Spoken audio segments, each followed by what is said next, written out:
Okay, what we have here is match. This is clearly flowering and getting ready to go to seed. And this crop actually came up from last year's crop that went to seed and dropped. So I'll be letting that happen again. And again, the seeds for these came from rareseeds.com. And this is a crop that will grow all winter and go to seed in the spring and early summer. This is Claytonia, which is going to seed. Again, this is from rareseeds.com. I'll let it go to seed. All this organic material will stay right here in the bed, drop down. It'll feed all my worms and feed the soil. And very low maintenance, low effort, lots of food. This guy right here, I believe, is tatsoi. It doesn't look much like tatsoi anymore now that it's bolting. But again, same idea. Let it go to seed. All this organic material will stay in the bed.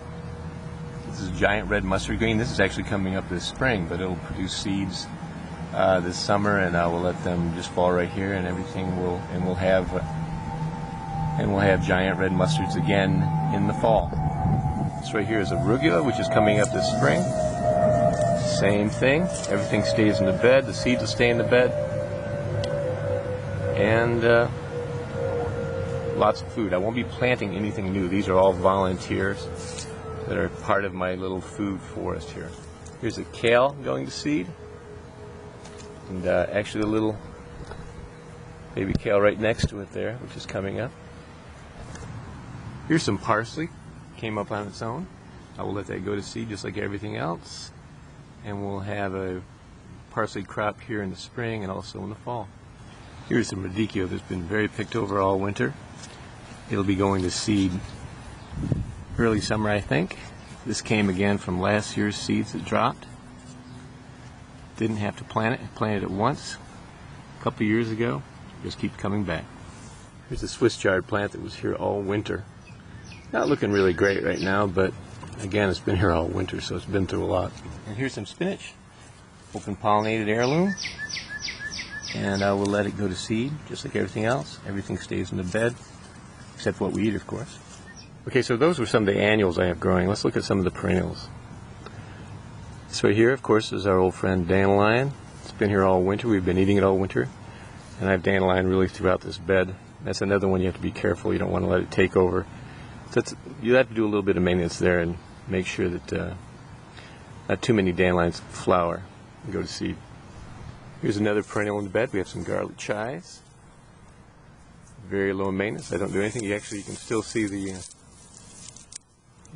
garlic chives from last year. Probably still got some seeds in there. I just let that stay right here. Next to it is sage, and this is an area of the bed that's covered with a glass-covered cold frame in the winter. And the sage actually makes it all the way through the winter, so that's why it's so far along right now, even though it's only mid-May. Here's another perennial, Egyptian walking onions.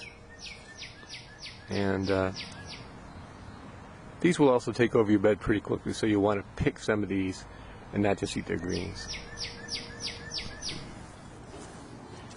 This is one of my favorite perennials, red vein sorrel. It's very attractive.